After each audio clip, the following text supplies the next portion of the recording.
bienvenue sur la chaîne de l'Examen Crypto. Nous sommes le samedi 20 juillet 2024, il est 10h55. On va faire un point bien évidemment sur la situation du Bitcoin. On va regarder les news et on va regarder aussi les altcoins. Allez, sans plus attendre, on démarre. On démarre avec le ratio long-short qui commence à devenir en négatif pour les longues, c'est-à-dire qu'on a plus de short que de longues. Donc ça, c'est plutôt bien, hein. Ça veut dire que les gens sont en train de shorter, commencent à shorter beaucoup plus. Donc c'est plutôt encourageant. Normalement, on sait que le marché est censé liquider là où il y a la majorité. Donc là, ce serait bien que beaucoup plus de personnes commencent à shorter et derrière, boum, on va les punir et derrière, le marché fait un short squeeze. Ce serait vraiment le scénario idéal. Bon, là, pour l'instant, c'est encore à peu près kiff-kiff, hein. On va pas se mentir, il n'y a pas vraiment d'écart. 48-51, c'est pas non plus incroyable. Mais par exemple, si on commence à avoir du 65-70 du côté des shorts et du 30-40 du côté des longues, alors oui, là, ça pourrait être complètement différent.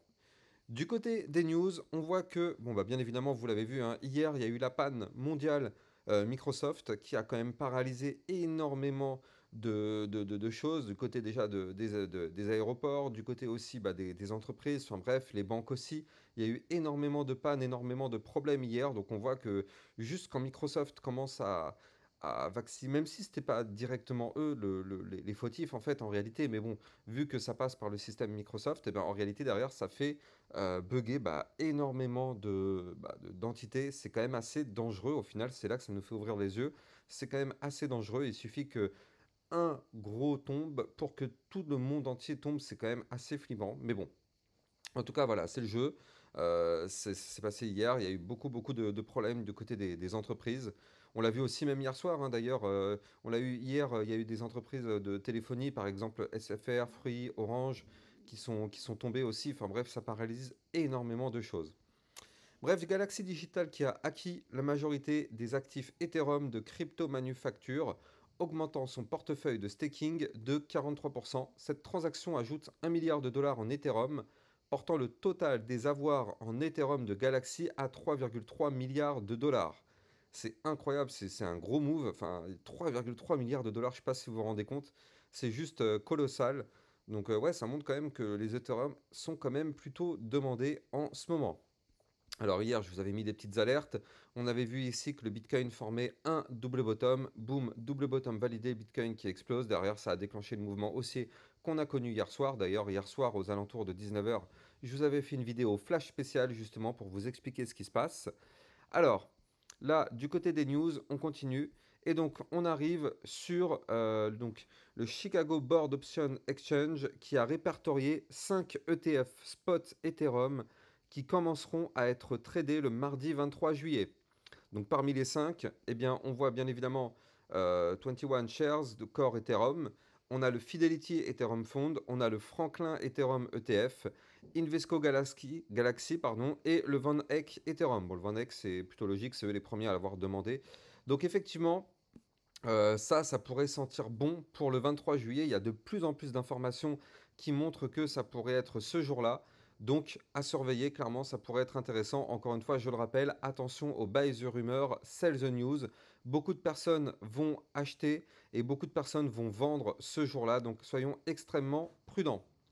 Du côté du Bitcoin, on se trouve actuellement entre deux grosses zones de liquidité. Regardez ça. On voit que ici, on est donc dans cette zone-là. Juste au-dessus de la tête, on a des grosses liquidités à venir chercher entre les 67 et les 68. Et en dessous, on a quand même à partir des 66 beaucoup d'ordres à venir chercher aussi. Donc ouais, clairement, là, on est pile poil entre les deux. On va voir de quel côté ça va aller pencher.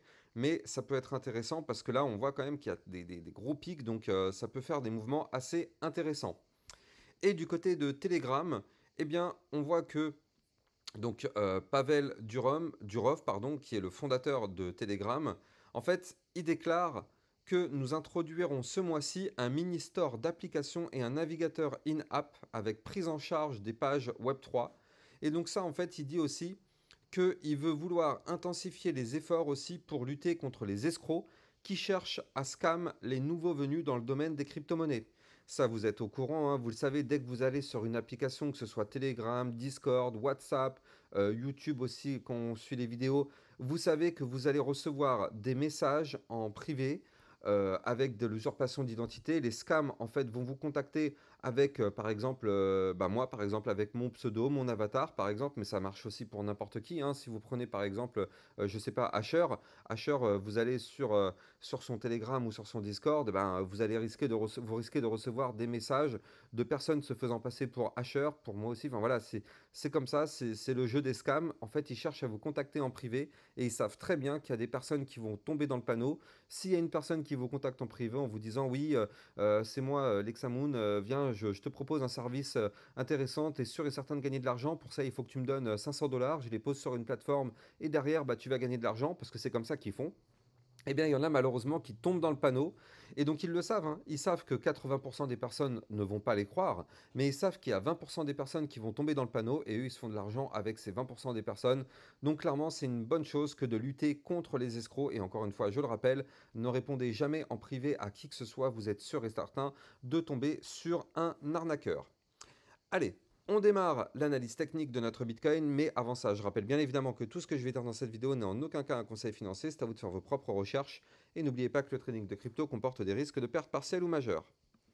Alors du côté du Bitcoin, regardez ça, la belle petite poussée haussière qu'on a connue hier, ça fait plaisir, on a cassé les niveaux clés intéressants qu'il fallait breaker, regardez, je vous avais parlé hier soir de cette ligne de tendance haussière, pardon. Je vous avais aussi parlé qu'on était en train de former la petite anse ici sur le côté. Et donc ça, je vous avais expliqué que ce sont des figures chartistes de retournement haussier.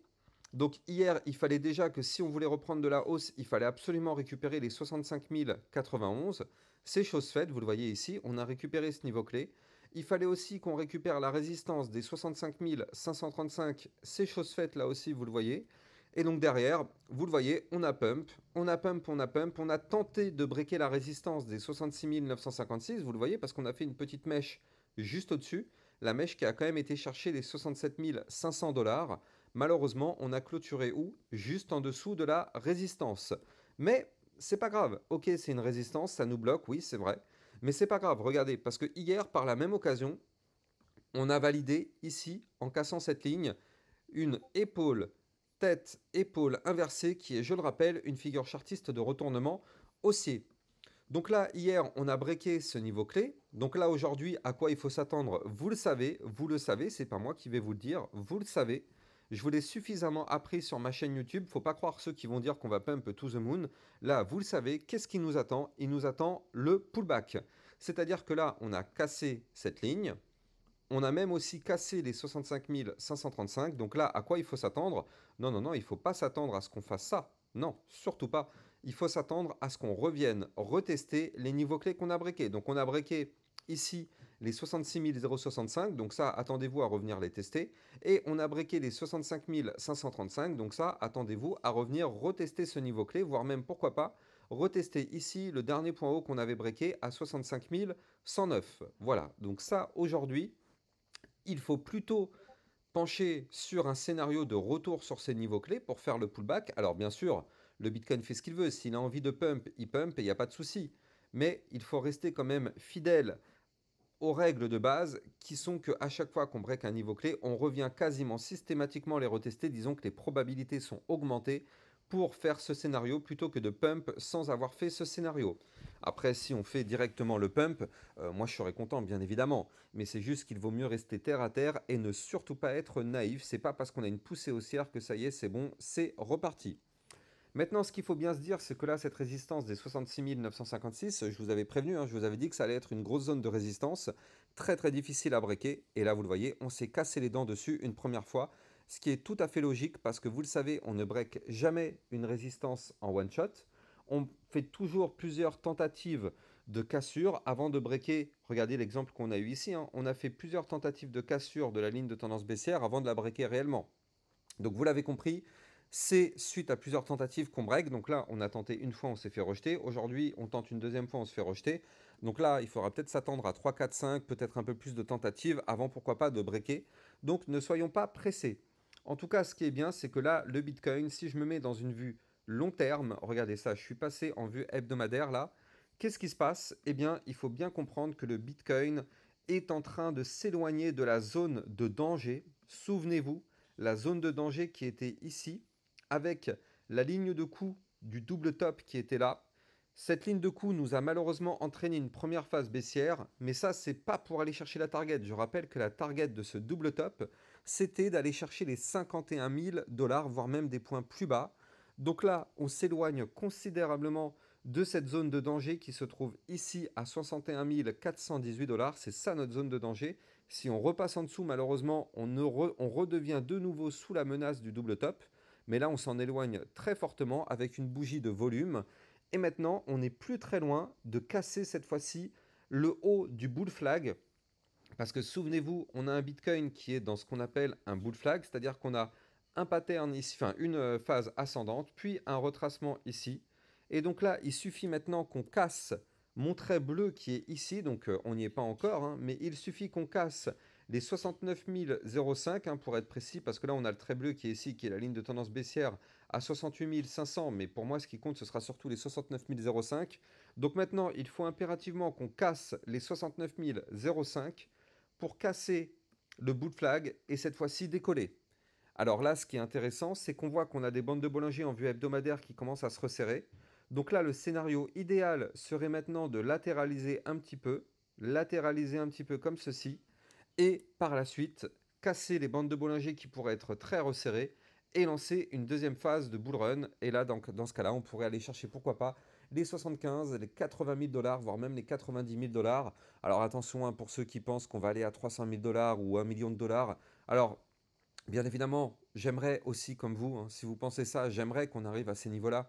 Mais soyons réalistes, déjà si on arrive à aller chercher les 90 000, les 100 000 dollars, voire même les 130 000 dollars, parce que pour moi, ma target bull run, ce serait d'aller chercher au maximum les 130 000 dollars. D'ailleurs, si vous restez jusqu'au bout de cette vidéo, je vous ai fait une vidéo qui vous explique, moi, quels sont mes targets, pourquoi ce sera quasiment ça. Pourquoi enfin, je vous donne aussi à peu près à quelle date ça pourrait se passer. D'ailleurs, un petit teaser, hein. Pour moi, comme je vous l'ai dit dans cette vidéo que vous pouvez voir, hein, si vous restez jusqu'au bout de la vidéo que vous êtes en train de regarder actuellement, vous aurez le lien. Je vous avais expliqué que pour moi, la fin du cycle, c'est-à-dire la fin du bull run, pourrait avoir lieu entre le mois de mars et le mois de juin 2025. Mais regardez ma vidéo qui arrive là juste après avec le lien. Ça vous permettra de comprendre quelle est ma théorie, de comprendre pourquoi je vous dis ça. Donc n'hésitez pas, c'est une vidéo très très importante si vous ne l'avez pas encore vue. Donc là, on a ce magnifique bull flag en tout cas qui est là. On n'a pas encore validé ce bull flag, mais si on break ce niveau clé, alors effectivement, sur une vue long terme, on pourrait bien évidemment prolonger la phase haussière. Donc là, si on se met cette fois-ci en vue 4 heures sur notre Bitcoin, qu'est-ce qu'on voit? Eh bien, on voit bien évidemment qu'on a formé un point haut plus haut que les précédents. Regardez ça, on a breaké ici, il fallait qu'on casse les 65 734. Eh bien, c'est chose faite, hein, regardez ça, c'est validé. Donc là, nouveau point haut sur le Bitcoin, ce qui confirme la tendance bullish. On a des points bas de plus en plus haut, des points hauts de plus en plus haut. Donc pas de souci particulier, la tendance est bullish sur le Bitcoin en vue 4 heures. Maintenant, là, effectivement, comme je vous l'ai dit tout à l'heure, là on a cette ligne à revenir retester. Mais en tout cas, tant qu'on est au-dessus, maintenant il faut bien comprendre ça de notre dernier point haut, c'est-à-dire des 65 741.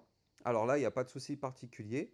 Là, on est toujours en configuration haussière, donc il ne faut surtout pas reperdre ce niveau clé. Sinon, malheureusement, on pourrait se mettre en danger, mais pour l'instant, il n'y a pas de souci particulier. C'est plutôt pas mal. Et si je retourne vite fait du côté du RSI, donc là, qu'est-ce qu'on voit? On voit que du côté du RSI sur le Bitcoin, on est à 59. Donc clairement, on a toujours une marge de manœuvre, hein. Si on veut pousser, on peut pousser, il n'y a pas de souci. On est à 59, donc on est toujours, oui, dans une petite zone de surachat, mais clairement, il y a de la marge. Maintenant, ce serait top de retracer un petit peu pour faire redescendre eh bien, ce RSI. Et cette fois-ci, hop, décoller, faire le mouvement qu'on attend pour aller chercher des points plus hauts. Maintenant, ce qui est intéressant de regarder, c'est le momentum MACD. Vu long terme, vous le voyez comment il est rentré dans cette belle phase décroissante là. Tac, on y est, on est dans la phase décroissante. Donc là, c'est plutôt pas mal. Ça veut dire que peut-être dans les prochaines semaines, on pourrait avoir ce cross-bull pour que effectivement on arrive à faire quelque chose de très intéressant. Regardez ça, il faudra pour ça que la ligne bleue passe au-dessus de la ligne orange pour former justement ce cross-bull et pourquoi pas se relancer. Donc ça, on va bien évidemment surveiller ça dans les prochaines semaines. Donc avant de continuer, je rappelle bien sûr que sur mon Twitter officiel, c'est là que vous allez pouvoir recevoir toutes mes news, toutes mes actualités, tout ce qu'il faut savoir sur l'environnement crypto-monnaie. Donc du coup, n'hésitez pas, vous avez le lien de mon Twitter en description de cette vidéo. Et là-dessus, vous allez bien évidemment retrouver aussi toutes les autres vidéos que je vous fais. Je rappelle aussi que dans le club Lexa Rocket, vous allez pouvoir voir encore plus de vidéos que ce que vous avez actuellement sur YouTube. Donc hier, on a vu le flux, on a vu le Jasmy, on a vu le Pendle, le Note, le Hondo, le CKB, le Injective, enfin bref.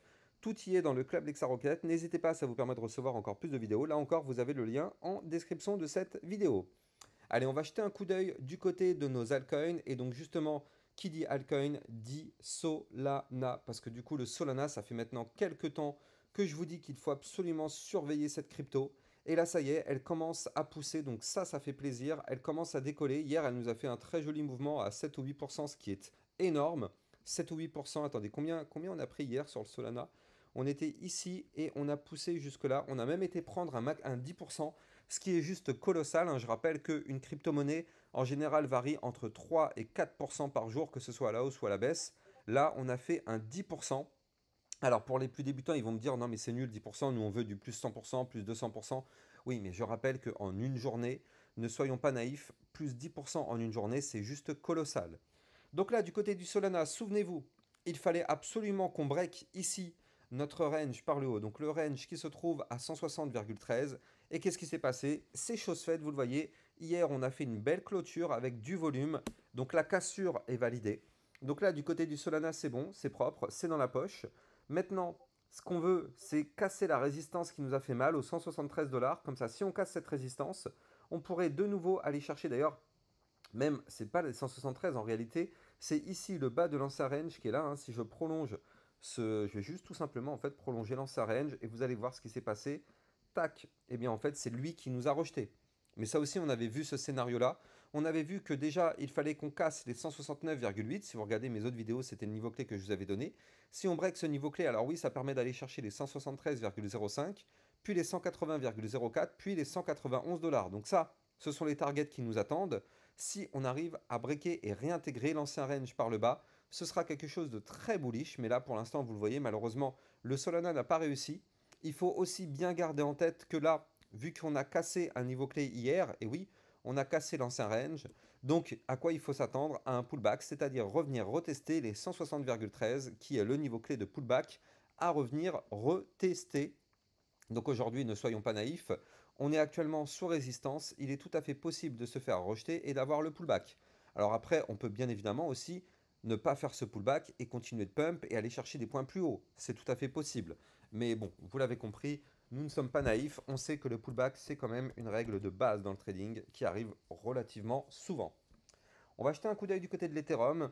Donc là, l'Ethereum est en train de nous former, il faut bien le comprendre ici, une épaule, tête, épaule inversée. On est en vue jour, il faut absolument breaker la ligne de coup de ce pattern. La ligne de coup de ce pattern qui va se trouver ici, en réalité, c'est la résistance des 3524 $. Il faut impérativement breaker ce niveau clé pour que notre Ethereum puisse, pourquoi pas, décoller. Si l'Ethereum se met à pump, du coup, première target à aller chercher, ce sera ici 3647. La suivante à 3710 pour aller chercher le haut de l'ancien range à 3896 avant d'aller rechercher les 4085 et pourquoi pas des points beaucoup plus hauts. Donc du côté de l'Ethereum, là aussi ça sent très bon. D'ailleurs, n'oubliez pas que pour trader les crypto-monnaies, vous pouvez utiliser mon lien de parrainage Binance que vous allez trouver en description de cette vidéo. Grâce à ce lien de parrainage, vous allez obtenir un bonus à vie sur vos frais de trading et ça vous permet de trader sur une plateforme sécurisée vu qu'elle est PSAN auprès de l'AMF. Voilà, quant à moi, du coup, j'ai plus qu'à vous souhaiter une excellente journée. Je vous dis à plus tard pour une prochaine vidéo. Ciao, ciao!